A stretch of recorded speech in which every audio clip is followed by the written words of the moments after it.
Population explosion అవుతూ ఉన్నది. జనాభా పెరిగిపోతూ కావలసినటువంటి వనరులు తగ్గిపోతున్నటువంటి సమయంలో దానిని నియంత్రించాల్సిన అవసరం ఉందనేటువంటి భావంతో 1971లో 543 స్థానాలుగా లోక్సభకు నిర్ణయించినటువంటి నిర్ణయాన్ని కొనసాగిస్తూ మళ్ళీ 2021 సెన్సెస్ జరిగిన తర్వాత 2026లో ఈ డీలిమిటేషన్ ఎక్సర్సైజ్ టేకప్ చేయొచ్చనేటువంటి ఒక నిర్ణయం భారత ప్రభుత్వం తీసుకోవడం జరిగింది. ఎంతో కాన్షియస్ గా జనాభా ప్రాతిపదిక మీద గనక ఈ డీలిమిటేషన్ ఎక్సర్సైజ్ చేసి లోక్సభ సీట్లను నిర్ణయించడం అనేది గనక జరిగితే దక్షిణ భారతదేశం ఎంతో కోల్పోయేటువంటి పరిస్థితికి వస్తుంది. ఒక డిసడ్వాంటేజెస్ సిచ్యువేషన్ లోకి నెట్టివేయబడుతుంది. ఎందువల్ల అంటే బిమారు స్టేట్స్ ఉత్తర భారతదేశంలో ఉన్నటువంటి బీహార్, మధ్యప్రదేశ్, రాజస్థాన్, ఉత్తరప్రదేశ్ ఈ బిమారు స్టేట్స్ పాపులేషన్ ఎక్స్ప్లోజన్ అనేటువంటిది అత్యధికంగా ఉంది. అసలు ఈ బిమారు అనేటువంటి ఎక్రోనిమ్ ఏ విధంగా వచ్చింది అని అంటే రాజీవ్ గాంధీ గారు ప్రధానమంత్రిగా ఉన్న సమయంలో ఆశిష్ బోస్ అనేటువంటి ఒక ఎకనామిక్ అనలిస్ట్ డెమోగ్రాఫర్ తోటి ఒక రిపోర్ట్ ని తీసుకోవడం జరిగింది. ఆ రిపోర్ట్ ఇచ్చినప్పుడు బీహార్, మధ్యప్రదేశ్, రాజస్థాన్, ఉత్తరప్రదేశ్ అనేటువంటి హిందీ బెల్ట్ లో ఉన్నటువంటి రాష్ట్రాలు మిగిలినటువంటి రాష్ట్రాలతో పోల్చినప్పుడు అన్ని రంగాలలో కూడా వెనుకబడి ఉన్నాయి.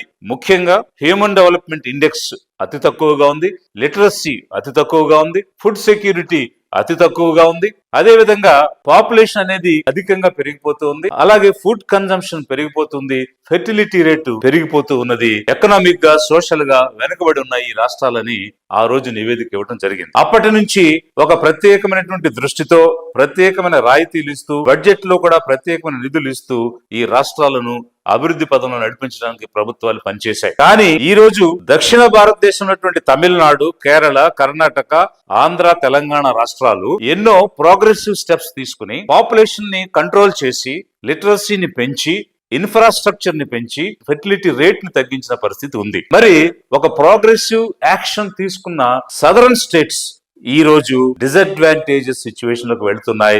ఒకవేళ పాపులేషన్ బేసిస్ మీద లోక్సభ నియోజకవర్గాలు డీలిమిటేషన్ అనేటువంటిది కనుక జరిగితే ఈ రోజు 543 సీట్లు మన లోక్సభలో ఉన్నాయి. వీటిని జనాభా ప్రాతిపదిక మీద రీడిస్ట్రిబ్యూషన్ కనుక చేస్తే 80 సీట్లు ఉన్న ఉత్తరప్రదేశ్ కి 91 వస్తాయి, 40 సీట్లు ఉన్నటువంటి బీహార్ కి 52 అవుతాయి, 25 సీట్లున్న రాజస్థాన్ కి 31 వస్తాయి, 29 ఉన్న మధ్యప్రదేశ్ కి 32 వస్తాయి.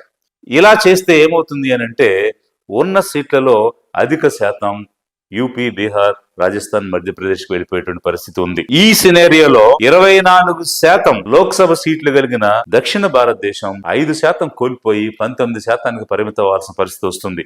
ఎలా అంటే 39 ఉన్న తమిళనాడు 31 సీట్లకు పరిమితం అవుతుంది, 42 సీట్లున్న ఆంధ్ర, తెలంగాణ కలిపి 34 సీట్లకు పరిమితం అవుతుంది.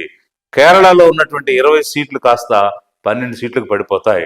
28 సీట్లు ఉన్నటువంటి కర్ణాటక 26 సీట్లకు పరిమితం అవుతుంది. ఇంచుమించు 26 సీట్లు కోల్పోయేటువంటి పరిస్థితి ఒక్క దక్షిణ భారతదేశంలో ఉన్నది. బట్ ఇవన్నీ ఎక్కడ కలుస్తున్నాయంటే ఉత్తరప్రదేశ్ లో కలుస్తూ ఉన్నాయి, మధ్యప్రదేశ్ లో కలుస్తూ ఉన్నాయి, రాజస్థాన్ లో కలుస్తూ ఉన్నాయి, బీహార్ లో కలుస్తూ ఉన్నాయి. అలా కాకుండా పాపులేషన్ బేసిస్ మీద ఇప్పుడున్నటువంటి రేట్ ఆఫ్ పాపులేషన్ తీసుకుని ఈ 543 స్థానాలను గనక పెంచితే ఇంచుమించు 848 స్థానాలు అవుతాయి అనేటువంటిది ఒక అంచనా ఉంది. 848 స్థానాలకు గనక జనాభాని దృష్టిలో ఉంచుకుని పెంచితే ఇప్పుడున్నటువంటి ఉత్తరప్రదేశ్ 80 నుంచి 143 స్థానాలు, బీహార్ 40 నుంచి 79 స్థానాలు, రాజస్థాన్ 25 నుంచి 50 స్థానాలు, మధ్యప్రదేశ్ 29 నుంచి 52 స్థానాలు. ఈ విధంగా ఈ 4 రాష్ట్రాల్లోనే 150 స్థానాలు పెరుగుతాయి. అంటే ఇప్పుడున్నటువంటి 174 నుంచి 324 స్థానాలకు కేవలం 4 రాష్ట్రాలే హిందీ బెల్టే బీజేపీ పాలిస్తున్నటువంటి రాష్ట్రాల్లోనే ఇన్ని సీట్లు అదనంగా యాడ్ అయ్యేటువంటి పరిస్థితి ఉంది. ప్రజాస్వామ్యంలో ప్రజల చేత ప్రతినిధులు ఎన్నుకొనబడి ప్రభుత్వాన్ని ఏర్పాటు చేస్తారు. అక్కడ ప్రాతినిధ్యం అనేటువంటిది చాలా ప్రధానమైనటువంటి పాత్ర పోషిస్తుంది. మన భారత రాజ్యాంగం మొట్టమొదటి ఆర్టికల్ ఏం చెప్తుందనంటే India that is Bharat shall be union of states. అంటే ఈ ఇండియా అనేటువంటి భారతదేశం ఒక ఫెడరల్ కాన్సెప్ట్ ని చెప్తుంది. మరి ఫెడరల్ కాన్సెప్ట్ యొక్క బేసిక్ స్ట్రక్చర్ మారిపోయే విధంగా, అదే విధంగా భారత ప్రభుత్వంలో అన్ని రాష్ట్రాలకు కూడా సముచితమైనటువంటి స్థానం, ప్రాతినిధ్యం ఉండే విధంగా లేనప్పుడు ఈ ఫెడరల్ స్ట్రక్చర్ అనేది దెబ్బతింటుంది. అందుకోసం రాష్ట్రాల మధ్య సమతూకం లేకపోతే పొలిటికల్ సిగ్నిఫికెన్స్ కూడా ఈ దక్షిణ రాష్ట్రాలు కోల్పోయేటువంటి పరిస్థితి వస్తుంది. అందుకోసం 543 స్థానాలను రీడిస్ట్రిబ్యూట్ చేసిన 848కి పెంచి వాటిని జనాభా ప్రాతిపదికన రాష్ట్రాలకు ఇచ్చిన 2 విధానాలలో కూడా నష్టపోతున్నాయి దక్షిణ భారతదేశం ఉన్నటువంటి రాష్ట్రాలు. అదే విధంగా నార్త్ ఇండియా, ఉత్తర భారతదేశం ఉన్నటువంటి పంజాబ్, హర్యానా, హిమాచల్ ప్రదేశ్, ఉత్తరాఖండ్ లాంటి చిన్న చిన్న రాష్ట్రాలు. మరి ఈ ప్రాతిపదికను ఇచ్చినప్పుడు ఏమవుతుంది? 848 స్థానాలను ఎలొకేట్ చేసినప్పుడు ఈ బిమారు స్టేట్స్ కి 38% సీట్లు వెళ్ళిపోతున్నాయి. అప్పుడు మన సౌత్ ఇండియాలో ఉన్నటువంటి రాష్ట్రాలకు 19% పడిపోతున్నాయి.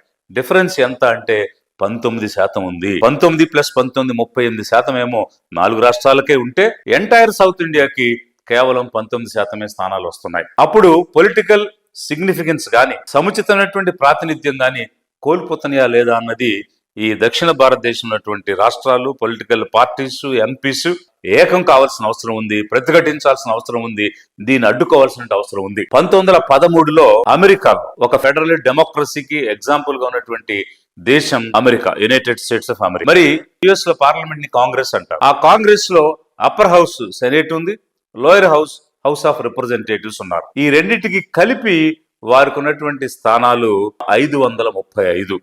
అందులో 100 సెనేట్ కు ఉంటాయి, 435 హౌస్ ఆఫ్ రిప్రజెంటేటివ్స్ కు ఉంటాయి. అది లోక్సభ లాంటిది. వాళ్ళు 1913లో ఈ 535 అనేటువంటి నంబర్ ని పెట్టి ఇప్పటి వరకు కూడా దాన్ని మార్చలేదు. అప్పుడున్నటువంటి జనాభా కేవలం 9.4 కోట్లు, ఇప్పుడున్నటువంటి జనాభా 34 కోట్లు. అంటే 1913 నుంచి ఇప్పటి వరకు 4 రెట్లు జనాభా పెరిగినా కూడా అమెరికా అవే స్థానాలను అలాగే కంటిన్యూ చేస్తూ ఒక క్యాప్ పెట్టుకుని పనిచేస్తూ ఉంది.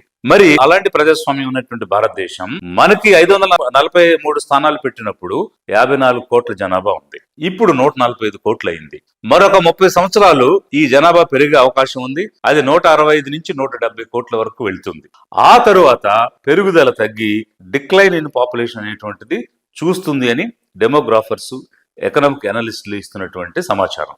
సో ఈ ప్రకారంగా మనం తీసుకుంటే గత 50 సంవత్సరాలుగా 543 స్థానాలతో లోక్సభ భారత ప్రభుత్వం సేవలందించినటువంటి పరిస్థితిలో 50 సంవత్సరాలు ఎంతో విజయవంతంగా పనిచేసినటువంటి లోక్సభ ఇప్పుడు ఎందుకు ఆ స్థానాలు పెంచాల్సిన అవసరం ఉంది? ఇది అందరూ కూడా ఆలోచించాల్సిన పరిస్థితి. ప్రజలందరూ కూడా ఆలోచించాలి. మరి ఒకవేళ జనాభా ప్రాతిపదిక తీసుకుని 543ని రీడిస్ట్రిబ్యూట్ చేసినా, కొత్త పాపులేషన్ బేస్ చేసుకుని దాన్ని 848కి పెంచిన 2 సమయాల్లోనూ కూడా, అంటే 2 విధానాల్లోనూ కూడా మనకే నష్టం జరుగుతుంది.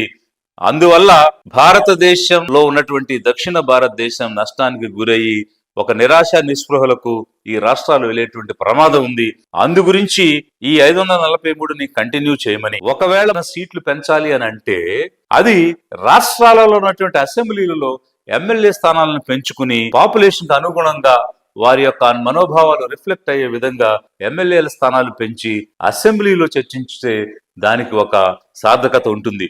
ఎందువల్లంటే మన రాజ్యాంగంలో union list, concurrent list, state list అని 3 రకాలైనటువంటి సబ్జెక్ట్స్ గా అన్ని విషయాలను విభజించడం జరిగింది. ఎంపీగా గెలిచిన వాళ్ళు పార్లమెంట్ లో దేని గురించి మాట్లాడతారంటే యూనియన్ లిస్ట్ లో ఉన్న సబ్జెక్ట్స్ గురించి మాట్లాడి చట్టాలు చేస్తారు, ప్రభుత్వం యొక్క అకౌంటబిలిటీని నిలదీస్తారు. వారు స్థానాలు పెరిగినా పెరగకపోయినా ఈ 50 సంవత్సరాలుగా జరిగిన పరిస్థితే కొనసాగుతుంది తప్ప కొత్తగా వచ్చేదేమీ లేదు. అయితే స్టేట్ లిస్ట్ లో ఉన్నటువంటి సబ్జెక్ట్స్ అసెంబ్లీలు చర్చిస్తాయి, అసెంబ్లీలు చట్టాలు చేస్తాయి, ప్రభుత్వాలను నిలదీస్తాయి. కాబట్టి ఇక్కడ అసెంబ్లీ స్థానాలు పెంచుకోవడం వల్ల జనాభా పెరిగిన జనాభాని దృష్టిలో పెట్టుకుని స్థానాలు పెంచుకునే అవకాశం ఉంది.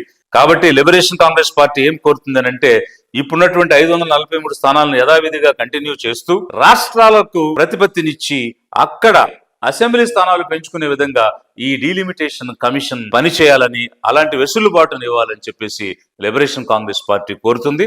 ప్రజలను అప్రమత్తంగా ఉండమని, ఎలాంటి నష్టం జరిగినా కూడా ఒప్పుకునేది లేదని మన దక్షిణ భారతదేశం నుంచి సరైనటువంటి ప్రస్ఫుటమైనటువంటి సంకేతాలు ఇవ్వాలి. అలా గనక జరగకపోతే దక్షిణ భారతదేశం లోక్సభలో స్థానాలు కోల్పోవడం కాదు, భారతదేశం దక్షిణ భారతదేశాన్ని కోల్పోవాల్సిన పరిస్థితి వస్తుంది. South India not losing seats in parliament, India may lose south India అనే పరిస్థితి ఎదురవుతుంది. అప్పుడు యునైటెడ్ స్టేట్స్ ఆఫ్ డెక్కన్ అని కొత్త దేశం ఆవిర్భవించేటువంటి పరిస్థితులకు దారి తీస్తుంది ఈ డీలిమిటేషన్ ప్రక్రియ ద్వారా జరిగే నష్టం అన్న విషయాన్ని లిబరేషన్ కాంగ్రెస్ పార్టీ ప్రజలకు తెలియజేస్తుంది, రాజకీయ పార్టీలకు తెలియజేస్తుంది.